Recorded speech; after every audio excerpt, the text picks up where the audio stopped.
1970년대 폴란드에 정말 믿기 힘든 두 얼굴을 가진 남자가 있었습니다.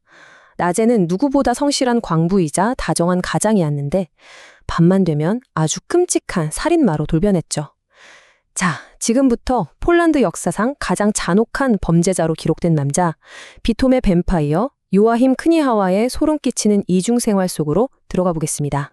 본격적인 얘기를 시작하기 전에 우리 한번 이런 상상을 해보죠. 매일 아침 웃으면서 나랑 인사를 나누던 바로 그 이웃사람이 사실은 상상조차 할 수 없는 무서운 비밀을 감추고 있다면 어떨까요? 이 모든 이야기는 바로 이 질문에서 시작됩니다. 네, 이게 바로 요아힘 크니하와의 두 얼굴입니다. 낮에는 존경받는 광부, 헌신적인 남편이자 아버지였지만요. 해가 지면 폴란드 남부 전역을 공포에 떨게 만든 무자비한 살인마 프랑켄슈타인이 되었던 거죠. 아니 대체 어떻게 한 사람이 이렇게 극단적인 두 개의 삶을 살 수 있었을까요? 그의 내면에 있던 그 악마가 어느 날 갑자기 툭 튀어나온 건 아니었습니다. 모든 비극은 아주 끔찍한 트라우마로 가득했던 그의 어린 시절에서부터 시작됐어요. 폴란드 사생아. 바로 이 한마디.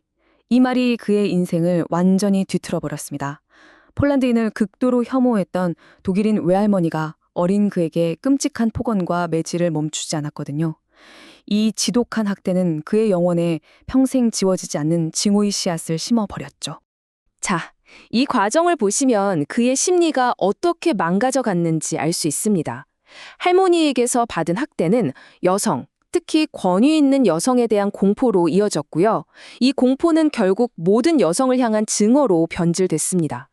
그러다 결정적으로 19살 때 억울하게 옥살이를 했다고 믿게 되면서 여성 전체를 향한 복수를 다짐하게 된 겁니다.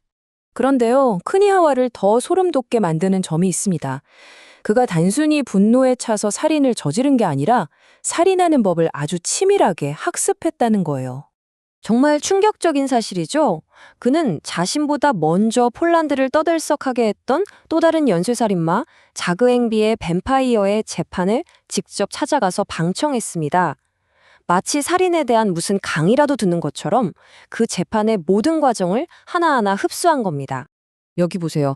그는 선배 살인마가 썼던 수법과 그가 저지른 실수, 그리고 경찰의 수사 전략과 허점까지 아주 철저하게 분석했습니다.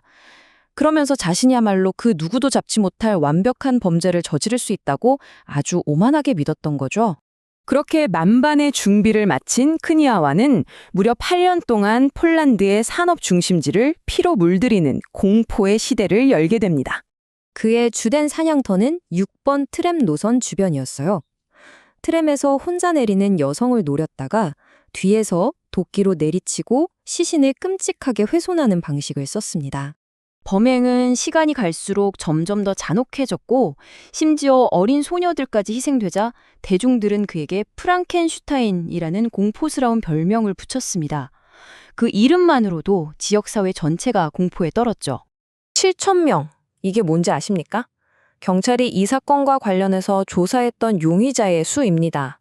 이렇게나 많은 사람들을 샅샅이 뒤졌지만 진짜 범인은 바로 코앞에서 평범한 이웃의 얼굴을 하고 숨어 있었던 거죠. 자, 그럼 여기서 핵심 질문이 나옵니다. 수년간 경찰의 수사망을 비웃기라도 하듯 그는 대체 어떻게 그렇게 완벽한 알리바이를 만들 수 있었을까요? 그 방법이 정말 기가 막힙니다. 바로 탄광의 출석부를 조작해서 모든 범행 당일에 자신은 광산에서 열심히 일하고 있었다는 완벽한 증거를 만들어낸 거죠. 성실한 노동당원이자 흠잡을 데 없는 가장이라는 평판. 이 평판과 조작된 알리바이가 합쳐지니 그는 용의선상에서 완벽하게 지워질 수 있었던 겁니다. 하지만 영원한 범죄는 없죠. 수년간 이어져 온 그의 완벽한 범죄 행각을 무너뜨린 건 다름 아닌 그 자신의 오만함이었습니다. 단 한 번의 실수 때문에요. 그의 치명적인 실수는 바로 자신의 내연녀이자 17살 처제였던 보구수와 말을 살해한 것이었습니다. 그녀가 자신과의 관계를 폭로하겠다고 협박하자 이성을 잃고 결국 그녀마저 살해하고 만 겁니다. 이 살인은 이전과는 완전히 달랐습니다. 처음엔 사고사로 위장하려고 했지만 경찰은 시신에 남은 상처를 보고 즉시 타살임을 직감했죠. 결국 그는 처제의 장례식장에서 체포되면서 그의 완벽했던 이중 생활은 막을 내리기 시작합니다. 하지만 체포가 끝이 아니었습니다. 이제부터 취조실이라는 아주 좁은 공간에서 뱀파이어와 노련한 형사 사이에 숨막히는 심리전, 진짜 두뇌 싸움이 펼쳐집니다. 당시 상황을 딱 보여주는 그림이죠.